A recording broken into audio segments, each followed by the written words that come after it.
ये कहानी एक किशोरी मैरी कैथरीन के नाम की लड़की की है, यानी कि एमके की।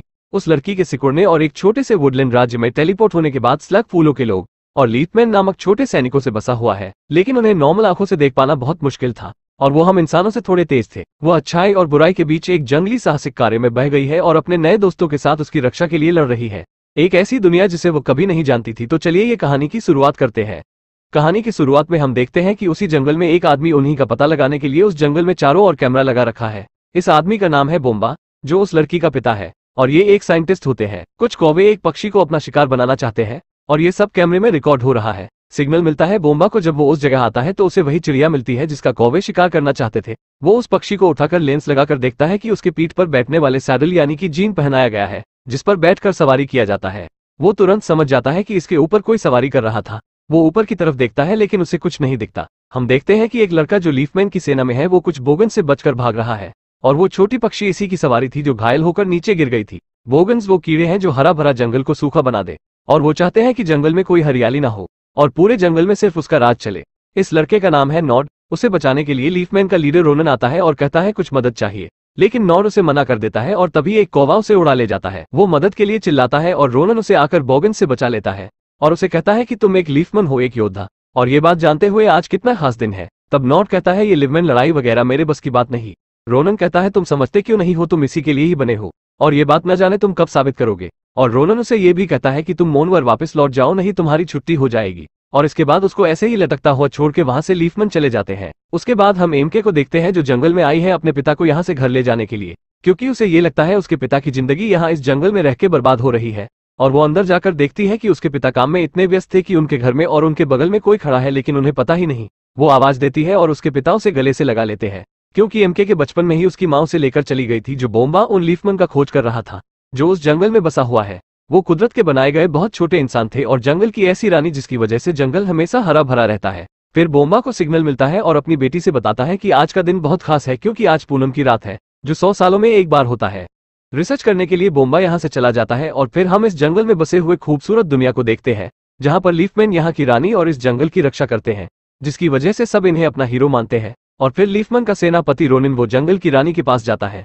रानी का नाम तारा है, जिसकी वजह से जंगल में हरियाली है। रानी को बताया जाता है कि आज होने वाले उत्सव में हम थोड़ा बहुत बदलाव करेंगे, क्योंकि हमारे सीमाओं के अंदर बोगन्स घुस गए हैं जो आपको नुकसान पहुंचा सकते हैं। और इस जंगल का नियम कुछ ऐसा है कि हर 100 साल के बाद जब पूनम की रात होती है तो जंगल की जो रानी होती है तो उसे अपना एक वारिस चुनना होता है, और वारिस चुनने के लिए उन्हें एक कली को चुनना होता है। और जो कली होती है वो पूनम की रात चांद की रोशनी से खिलती है, जो जंगल में आने वाली अगली रानी को चुनती है। और रोनन तारा से कहता है हम पूरी पलटन के ले जाने की जगह एक छोटी सी टुकड़ी लेके जाएंगे और पानी पीने के बहाने हम उस कली को लेके आएंगे जो आने वाली हमारी रानी को चुनने वाली है।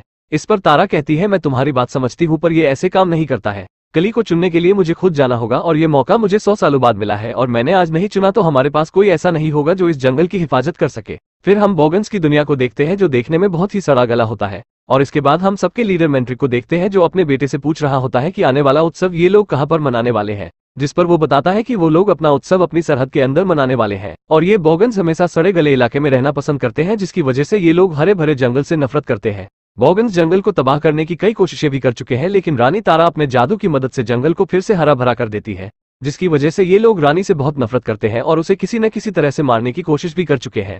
और फिर हम उत्सव वाली जगह को देखते हैं जहाँ पर नॉड एक परिंदे के ऊपर बैठकर आता है। और हमें यहाँ एक बात और पता चलती है कि नॉड के पिता और सेनापति रोनन बहुत अच्छे दोस्त हुआ करते थे और उन्होंने मरते वक्त रोनन से कहा था कि मेरे बेटे का ध्यान रखना, जिसकी वजह से रोनन उसे अपने बेटे की तरह मानता है और उसे भी एक अच्छा योद्धा बनाने की कोशिश करता है। लेकिन वो आवारा है छुट्टा सांड की तरह, और रोनन उसे कुछ नहीं कहता और उसे अलविदा कह के नॉड वहां से चला जाता है। और फिर रानी के शाही सैनिक रानी को उस जगह पर लेकर जाते हैं जहाँ पर उन्हें कली चुनना होता है। फिर अब हम इधर एमके को देखते हैं जो अपने पिता को ढूंढ रही होती है, और फिर तभी वो अपने पिता को एक कैमरा सेट करते हुए देखती है तो वो पूछती है कि इस जंगल में सिक्योरिटी की कोई जरूरत तो नहीं है, जिस पर उसके पिता बताते हैं ये कोई सिक्योरिटी कैमरा नहीं है, मैंने इस जंगल में बहुत सारे ऐसे ही कैमरे लगा रखे हैं। और वो कहते हैं मुझे नहीं पता कि तुम्हारे माँ ने तुम्हें क्या क्या बताया है मेरे बारे में, जिस पर एमके बताती है कुछ खास नहीं, बस इतना ही कि आपका यह मानना है कि इस जंगल में छोटे लोगों का कुछ आधुनिक रहता साम्राज्य है, जिसकी वजह से आपने अपनी जिंदगी और करियर दोनों ही बर्बाद कर लिया है। उसके पिता बताते हैं कि ये हमारे एनवायरनमेंट और इकोसिस्टम को बचाए रखने के लिए बहुत बड़ी भूमिका निभाई है। और फिर एमके को चमगादड़ों की आवाज सुनाकर बताते हैं मैं इन पर रिसर्च कर रहा हूँ कि ये लोग कौन सी फ्रीक्वेंसी पे अपने साथियों के करीब आते हैं। और वो कहते हैं जब मैंने इसके आवाज को कम किया तो मुझे कुछ ही लोगों की आवाज सुनाई दी, तो एमके अपने पिता से पूछती है अगर इस जंगल में छोटे छोटे इंसान रहते हैं तो उसे वो क्यों नहीं दिखाई देते हैं। तो उसके पिता बताते हैं कि ये लोग हद से भी ज्यादा छोटे होते हैं और बहुत ज्यादा फुर्तीले होते हैं, जिसकी वजह से हम ना इन्हें देख सकते हैं और ना इन्हें सुन सकते हैं, और इनके लिए हम लोग बहुत धीमे और बड़े और भद्दे दिखते हैं। और मैंने इन्हें देखने के लिए एक लेंस हेलमेट बना रखा है। एक हेलमेट एमके को देते हैं, लेकिन एमके मना कर देती है और एमके कहती है मैं चाहती हूँ कि आप अपना ये सब छोड़कर अपने घर वापस चले आए। और तभी उनको फिर दोबारा से एक सिग्नल मिलता है, जिसकी वजह से वो एमके को कहते हैं कि आज जंगल में बहुत कुछ खास होने वाला है और इसी का पता करने के लिए मुझे जाना होगा। एमके उन्हें रोकती है, लेकिन वो वहां से तहकीकात के लिए चले जाते हैं। एमके उदास होकर अपने पिता के लिए एक चिट्ठी लिखती है। उस चिट्ठी में लिखा था कि आपके पास मेरे लिए टाइम नहीं है, इसीलिए मैं यहाँ से जा रही हूँ। और जैसे ही वो घर से बाहर जाती है तो उनका कुत्ता जंगल की तरफ भाग जाता है।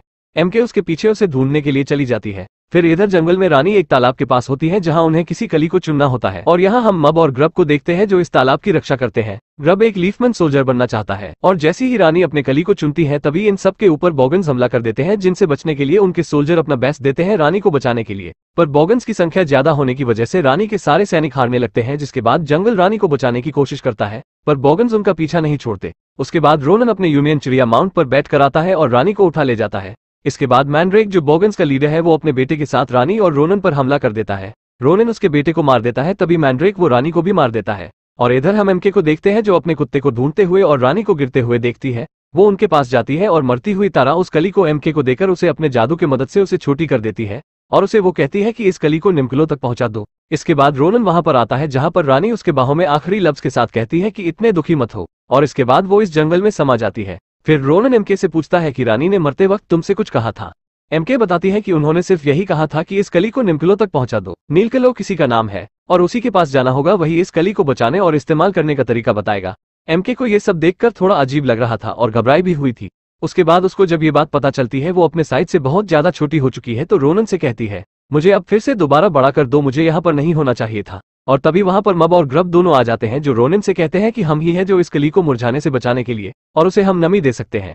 ये बात सुनकर रोनन इन तीनों को अपने साथ लेकर जाता है और रोनिन को ये बात पता चलती है कि जो नॉर्ड उसने कुछ बाकियों क्रेचर और बग्स के खिलाफ पंछियों के रेस में हिस्सा लिया है और नॉर्ड ने इस रेस से हारने के लिए एक बुफो नाम के एक कैस्टर के साथ एक सौदा किया था और वो सौदा तोड़कर इस रेस से जीत लेता है। और इससे पहले कि बुफो और उसके दो गुंडे नॉर्ड को एक सांप को खिलाने की बात करते हैं और तभी वहां रोनिन आ जाता है और उन्हें यहाँ से जाने का आदेश देता है, जिस पर वो आदेश सुनकर वहां से चले जाते हैं। और लापरवाह नॉर्ड को रानी की मौत के बारे में बताया जाता है तो वो भी दुखी हो जाता है और चारों के साथ जुड़ जाता है, इनके साथ चलने को तैयार हो जाता है। लेकिन बुफो इनकी सारी बात सुन लेता है और इधर एमके के पिता को एमके का लिखा हुआ चिट्ठी मिलता है, जिसे वो पढ़कर बहुत ज्यादा उदास हो जाते हैं। और फिर ये लोग निम्कुलो के पास पहुंच जाते हैं, जहां पर पहले ही हजारों लोग आए होते हैं कि इस बात को जानने के लिए कि आखिरकार रानी कहाँ है और वो क्या कर रही है, क्योंकि बॉगन्स इन पर और जंगल में हमला करके हर जगह बर्बाद कर रहे हैं। वो चारों निम्गलू से मिलते हैं और वो उन्हें अपने लाइब्रेरी के अंदर लेके जाता है, जहां पर वो इन्हें बताता है कि यहाँ पर हर एक चीज का हिसाब रखा जाता है और उन्हें एक पन्ना पढ़कर बताता है कि अगर एक बार रानी ने इस कली को चुन लिया तो इसका खिलना तय है और इसे आज के ही रात पूनम को चांदनी के रात में खिलना होगा। और एमके मदद मांगती है कि मैं यहाँ की नहीं हूँ और मुझे अपने घर पर वापस जाना है, क्या आप मुझे बड़ा कर देंगे। निम्गलू उसे एक पन्ना देता है, जो पन्ना उसके बीते हुए समय में लेकर जाता है जहाँ पर वो छोटी हुई थी। उसे रानी बता रही थी कि अगर एक बार ये कली खिल गया तो तुम अपनी दुनिया में वापस जा सकती हो। और फिर रोनन नॉर्ड को कहता है तुम यहीं पर पहरा दोगे, लेकिन रोनन के जाने के बाद नॉर्ड एमके को इम्प्रेस करने के लिए उसे हिरन के पास लेकर जाता है, जहाँ पर वो दोनों बहुत सारी बातें करते हैं और फिर इन दोनों के बीच कहीं ना कहीं अट्रैक्शन बिल्ड हो रहा होता है, यानी बॉगन्स इन पर नजर रखे थे। और इधर जो निम्गलू वो बाहर आकर सब लोगों को बताता है कि अब रानी साहिबा नहीं रही, पर उन्होंने एक कली को चुना है जो आज रात को खिलेगा और वो कली आने वाली अगली रानी को चुनेगा। और इधर जो मैंड्रेक मॉगन्स वो उस पेड़ की गुफा में पूरी सेना के साथ हमला कर देते हैं, क्योंकि वो मेढक रोनन की बात सुनने के बाद मैंड्रेक को बता देता है जो जंगल को बर्बाद करना चाहता है। और फिर मैंड्रेक और वो उस कली को और मब और ग्रब को अपने साथ अपनी जगह पर लाता है, उनका अपहरण करके, क्योंकि वही दोनों कली को मुरझाने से बचा सकते हैं। जब ये कली उनके काले जगह अंधेरे में खिलेगी तो सारा जंगल वैसा ही सदा गला हो जाएगा। रोनन नॉर्ड पर गुस्सा होता है क्योंकि उसने जाते वक्त नोट से कली का ध्यान रखने के लिए कहा था और उसने उसकी बात नहीं सुनी और जंगल में मंगल कर रहा था। और अब रात भी हो चुकी है और चांद भी निकल चुका है और इन लोगों के पास बहुत कम समय है उस कली को खिलाने के लिए। और फिर नॉर्ड को एक आइडिया आता है और कहता है क्यों ना हम बॉगन्स के जैसे भेस बदलकर उनके इलाके में चले और उस कली को वापस लाएं। लेकिन उनके पास ऐसा कोई भेस बदलने का सामान नहीं होता, पर एमके को पता होता है कि उसे ऐसा कवच कहाँ मिलेगा। उन्हें वो अपने घर पर लेकर जाती है, जहाँ पर ये एमके के पिता को देखकर रोनिन इन्हें बताता है कि ये बंदा एक नंबर का बेवकूफ है, क्योंकि उसे हम लोगों ने वही दिया जो हम इसे देना चाहते हैं। और इसके मैप में देखो, हम लोगों ने इसे हर जगह पर घुमाया पर इसे कभी अपने इलाके पर नजर नहीं रखने दी। रोनिन और नोड वो दोनों ही मिलकर बोम्बा का मजाक उड़ाते हैं, जिस पर एमके बोलती है ये मेरे पिता है, जिसकी बातें सुनकर दोनों चुप हो जाते हैं। और एमके का 3 पैर वाला कुत्ता वो उन्हें देख लेता है और इनका पीछा करने लगता है, जिसका पीछा करने की वजह से उसके पिता भी उन्हें देख लेते हैं। फिर वो वैक्यूम क्लीन से एमके को उसके अंदर खींच लेते हैं और जब वो उसे देखते हैं तो उसे देखकर शॉक्ड हो जाते हैं और वहीं बेहोश हो जाते हैं। जिसके बाद एमके वो मून हैवक का सही जगह पर मार्क करके यहाँ से चली जाती है और फिर जाकर ये तीनों उस घर से बोगन्स का कवच उठाकर मैंड्रेक के इलाके में चले जाते हैं। वहां रोनिन सारे बोगन्स का ध्यान अपनी तरफ खींचता है ताकि नोड और एमके वो मब ग्रब और कली तक पहुंचकर उसे बचा सके। तभी मैंड्रेक की नजर उन पर पड़ जाती है और वो अपने सारे सिपाहियों को उन लोगों के पीछे छोड़ देता है और रोनिन वो अपने आप को उनके हवाले कर देता है ताकि ये लोग सही सलामत बाहर जा सके। और ये आखिरकार बाहर चले भी जाते हैं, पर ये लोग रोनिन को बहुत ज्यादा याद करते हैं। और फिर ये लोग अपने इलाके में पहुंचते हैं जहां पर उस कली को चांद की रोशनी पर रखते हैं। पर जैसे ही वो खिलने वाली होती है, मैंड्राइक अपने चमगादड़ों की सेना लेकर उस चांद के सामने आ जाते हैं और रोशनी उस कली तक नहीं पहुंच पाती। और बोगन्स चाहते थे कि ये कली वो अंधेरे में खिले ताकि सारा जंगल तबाह हो जाए। और तभी लीफमैन बोगन्स से लड़ने के लिए ऊपर जाते हैं और एमके अपने पिता के पास जाती है मदद के लिए। वो जंगल में लगाए गए कैमरे की मदद से उनसे बात करना चाहती है, लेकिन उसके पिता को भी लगने लगा था ये सब पागलपन है और इसी वजह से उसकी बीवी और बेटी दूर हो गई। वो रोते हुए कहता है, अब मेरी बेटी भी मुझे छोटी दिखने लगी है। और वो सभी चीजों को तोड़ने लगता है, लेकिन जब वो निक्से को खींचता है तो उसे दूसरी जगह पर पिन धंसा हुआ मिलता है। वो समझ जाता है कि ये उसकी बेटी ने किया है। उसे सही जगह तक पहुंचाने के लिए वो दौड़ते हुए बाहर आता है और उसकी बेटी मिलती है। वो बताती है, आप सही थे डैड और मुझे माफ कर दो। फिर वो चमगादड़ों को बुलाने वाली आवाज उनके फोन से बजाती है, जिससे सभी चमगादड़ उसके पीछे आते हैं और चांद की रोशनी उस कली पर पड़ती है तो वो पूरी तरह से खिलने लगता है। और रोनन भी आ जाता है उन बोगन्स को रोकने के लिए, लेकिन मैंड्रेक रोनन को मारने ही वाला होता है कि नॉड उसे बचा लेता है और कहता है ये अकेले नहीं है। फिर दोनों मिलकर मैंड्रेक को वहां से बाहर की ओर धक्का देते हैं, जिससे वो अपनी ही सड़ने वाली शक्तियों से पेड़ में समाकर मर जाता है। और वो कली पूरी तरह से खिलकर एक लड़की को चुनती है जो वो भी रानी की तरह बनना चाहती थी और जंगल की हिफाजत करना चाहती है।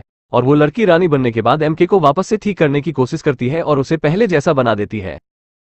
अब दोनों बाप बेटी हमेशा के लिए उसी जंगल में रहने लगते हैं और लीफमैन से भी बातें करते हैं, हमेशा दोस्त बनकर रहते हैं हमारे और आपकी तरह। और यहीं पर ये मूवी खत्म होती है। अगर आपको ये कहानी अच्छी लगी हो तो लाइक करना मत भूल।